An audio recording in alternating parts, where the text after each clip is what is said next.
Market में अगर लंबे समय तक टिकना है या अपने फाइनेंस को मार्केट के थ्रू बहुत अच्छा बनाना है, उसके लिए आपको बहुत सारी चीज़ों का बहुत गंभीरता से ध्यान रखना पड़ेगा। सबसे पहले है फाइनेंशियल स्टेबिलिटी। ये एक ऐसा बिंदु है, एक ऐसा पॉइंट है जिसके बारे में लोग सबसे ज़्यादा कम सोचते हैं। क्या चीज़ है? लोग ट्रेडिंग करने आ जाते हैं पर अपने बैकग्राउंड को बहुत ज़्यादा दरकिनार या नज़रअंदाज कर देते हैं। क्या अर्थ हुआ इसका? आपका आय का स्रोत अगर अच्छा नहीं है, आप ऑप्शन ट्रेड में मत आइए। क्योंकि ऑप्शन ट्रेडिंग में जब आप नए आते हैं, then you are likely to destroy your money. आप करने ही वाले, अपने पैसे को बर्बाद करने वाले हैं। क्योंकि शुरुआती दौर में लगभग लगभग सभी लोग यही करते हैं। क्यों करते हैं? क्योंकि उनको मार्केट का ज्ञान नहीं होता है और हाथ पकड़ के बताने वाला कोई नहीं होता है। तो जिस मार्केट में आप पैसा लगा रहे हैं, आपका जो भी आय का स्रोत है, अगर वो मजबूत नहीं है तो फिर आप यहाँ पर अच्छा प्रदर्शन नहीं कर सकते। ये होगी एक बात। दूसरी बात है कि ऑप्शन ट्रेडिंग को आपको सीख के करना होता है, ना कि पैसे दे के लगातार पैसे को बर्बाद करके। यहाँ पे फाइनेंशियल स्टेबिलिटी का मतलब ये बिल्कुल भी नहीं है कि आप बाहर बहुत अच्छा कमाते हैं और यहाँ पे भी आप अपने आय का बहुत बड़ा हिस्सा लगा रहे हैं। देखिए, अगर आप महीने में, मैं छोटा सा उदाहरण देता हूँ, अगर आप 50,000 रुपये महीना कमा रहे हैं तो आप 5,000 रुपये, वो भी बहुत ज़्यादा मैंने कह दिया है, 5,000 रुपये आप एक महीने में इस्तेमाल करने लायक बनते हैं। मतलब अपने कमाई का सिर्फ 10वां हिस्सा ही आप ऑप्शन ट्रेडिंग में डालिए, अदरवाइज आपको बर्बाद होने से कोई नहीं रोक सकता। क्योंकि ऑप्शन ट्रेडिंग में कब आपके पैसे स्वाहा हो जाएंगे वो आपको पता नहीं है। और अगर आप सोच रहे कि 5,000 खत्म होने के बाद आपकी सैलरी का तो और पैसा पड़ा हुआ है, चलो उसको इस्तेमाल करके बाकी के लॉस को रिकवर कर लेंगे, तो ऐसा दिन आता नहीं है। इसलिए इसको शॉर्ट टर्म इन्वेस्टमेंट या शॉर्ट टर्म एजुकेशन प्लान समझ के मत आइएगा ऑप्शन ट्रेडिंग को। ऑप्शन ट्रेडिंग कोई कुबेर का खजाना नहीं है, हाथ डाले और बोरा भर के पैसे लेके गए। यहाँ पे चीज़ों को समय देना पड़ता है, सीखना पड़ता है। दूसरा आता है एक्सेप्ट रियलिटी ऑफ ट्रेडिंग। आपने सेबी का तो स्टेटमेंट सुना होगा ना, 93% यहाँ पे लोग लॉस करते। सबसे ज़्यादा लोग लॉस कौन करते हैं? जो लोग सीधा कूद के आते हैं बिना कुछ जानकारी लिए। देखिए, यहाँ पे दो प्रकार के लोग हैं। एक तो कुछ लोग इक्विटी में ट्रेड करते हैं, चलिए वो लॉन्ग टर्म के लिए अगर आप सोच रहे हैं ना, 5 साल 10 साल के बारे में, तो कोई बात नहीं, कोई दिक्कत नहीं है। लेकिन आप अगर सोच रहे कि मैं एक महीने के अंदर मैं जो भी इक्विटी में इन्वेस्ट कर रहा हूँ वो बिल्कुल 50-60% ऊपर चले जाना चाहिए, तो यहाँ पे आप गलत हो जाएंगे। दूसरी बात, अगर आपको लगता है कि आप ऑप्शन ट्रेडिंग को बहुत जल्दी सीख जाएंगे, ये भी सही नहीं है। और यहाँ पर सबसे ज़्यादा लोग क्या करते हैं, पहले ऑप्शन ट्रेडिंग सीखते उसके बाद इक्विटी में जाते हैं। करना इसका उल्टा होना चाहिए था कि पहले आपको इक्विटी का इंट्राडे पहले समझना पड़ेगा। ऐसा इसलिए क्योंकि यहाँ पे डी के शब्द नहीं होता है। अगर आप इंट्राडे करते हैं किसी स्टॉक में तो वहाँ पर आपको डी के नहीं मिलेगा। आपने अगर 100 रुपये का एक भी अगर खरीदा होगा, अगर वो दिन में उसी जगह पे रहता पूरा दिन 4-5 घंटा, तो भी आपका 100 रुपये ही रहेगा। अगर वो नीचे आएगा तो ही आपका माइनस होगा, अदरवाइज वो माइनस नहीं होगा। अगर वो 2 पॉइंट भी अगर ऊपर रहेगा, मान लीजिए 100 का 101 हो गया 5 मिनट के अंदर, और पूरा दिन उसी के पास है, 2-3-2:30 बजे तक भी वो 101 में भी है, तो भी आपका नुकसान नहीं होगा। पर इसके विपरीत ऑप्शन ट्रेडिंग में अगर आपने 100 रुपये इन्वेस्ट किया, 100 का आपका प्रीमियम है, 5 मिनट बाद वो 101 हो गया और उसी जगह पे मार्केट ठहरा हुआ है 2 बजे 2:30 बजे तक, तो आपका ये 101 नहीं रहेगा, ये चला जाएगा 70 पे। इतना बड़ा नुकसान होता है। इसीलिए ऑप्शन ट्रेडिंग को पहले करने की आवश्यकता नहीं है, नहीं चाहिए। आपको पहले इंट्राडे में सिर्फ और सिर्फ प्राइस एक्शन की तरफ देख लेना चाहिए, और ये रियलिटी है। 93% यहाँ पे लोग लॉस करते हैं। उसका मेन कारण यही है कि सबको ये लगता है कि कुबेर के खजाने की चाबी है, बस आ जाओ घुमाओ और पैसा ले लो। सीखना पड़ेगा। तीसरा है स्टॉप रिस्क ट्रेडिंग। बड़ा इंपॉर्टेंट पॉइंट है। लोग रिस्क लेने के लिए तैयार रहते हैं। रिस्क कैसे? आज मेरे पास 2,000 है, मैं पूरा 2000 गंवाने के लिए तैयार हूँ। ये पहले ही मन में धारण करके बैठते हैं। पहले पैसे की बातें आती है मन में। ट्रेड करने से पहले ही सोच रहे हैं कि मैं पूरा का पूरा गंवा सकता हूँ, इसलिए मैं रिस्क लेके तो करूँगा ही करूँगा। देखिए, अगर आपका रिस्क मैनेजमेंट अच्छा नहीं है, रिस्क मैनेजमेंट का मतलब क्या होता है आपको पता है? रिस्क मैनेजमेंट वो चीज़ होता है कि एक ऐसा वक्त है जहाँ पे आप रिस्क ले सकते हैं। रिस्क कब ले सकते हैं मैं आपको बताता हूँ। मान लीजिए आप ये सोच के आए मार्केट में कि मुझे आज दिन में 3 ट्रेड लेने हैं। पहला ट्रेड आपका बहुत अच्छा हुआ। अगर आपने पहले ट्रेड में बहुत मान लीजिए 1000 रुपये आपने 1000 रुपये कमा लिया। अब 1000 रुपये कमाने के बाद अब आपके मन में तो और इच्छा है कि भाई 1000 कमा लिया तो और एक ट्रेड ले ही लेते हैं। अब आपका रिस्क मैनेजमेंट ये पूरा 1000 नहीं होना चाहिए। यहाँ पे कम से कम आप 700 घर पे लेके जाइए। तो अगला ट्रेड जब आप लेते हैं तो कम से कम 700 आपके अकाउंट में होने चाहिए। ये 1000 से सिर्फ मैं 300 दे सकता हूँ, उससे ज़्यादा नहीं। क्योंकि मुझे आज प्रॉफिट में, जब मैंने पहला ट्रेड बंद किया है तो मैं प्रॉफिट में घर जाना चाहता हूँ।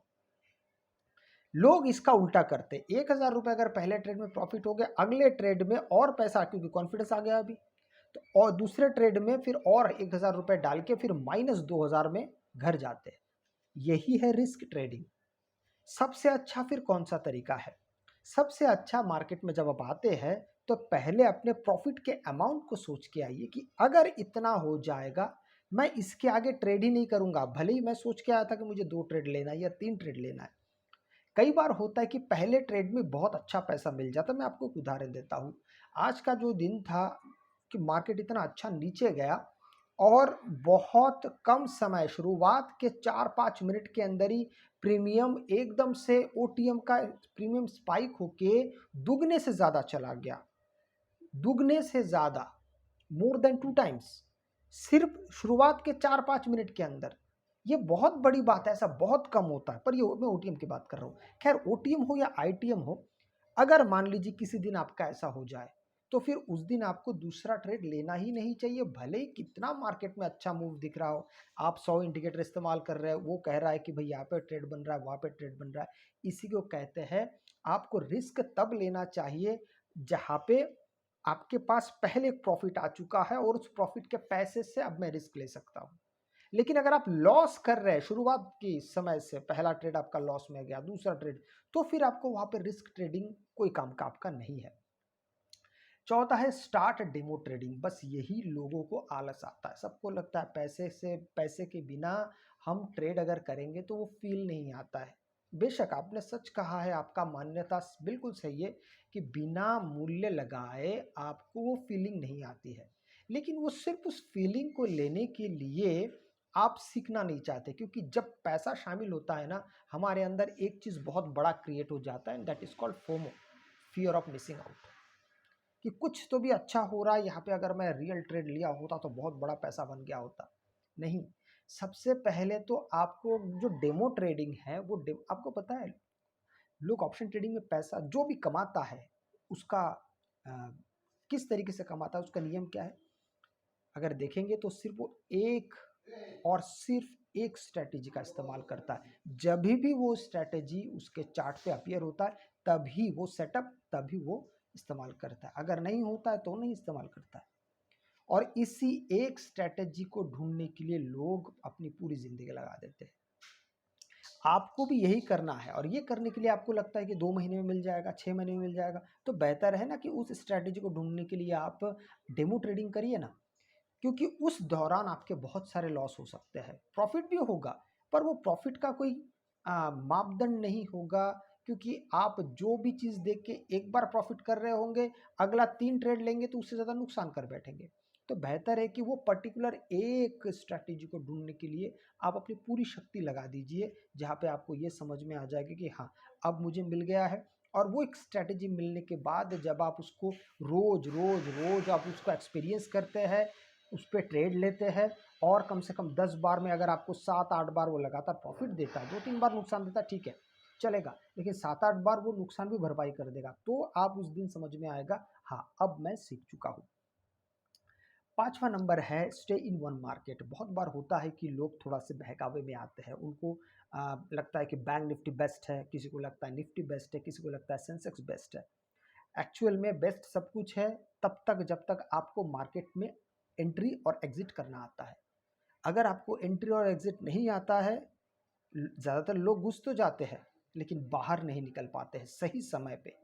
वही मेन है, दोनों ही मेन है। एंट्री भी बहुत सही समय पे होना चाहिए और एग्जिट भी, तभी आप मार्केट में टिक पाएंगे।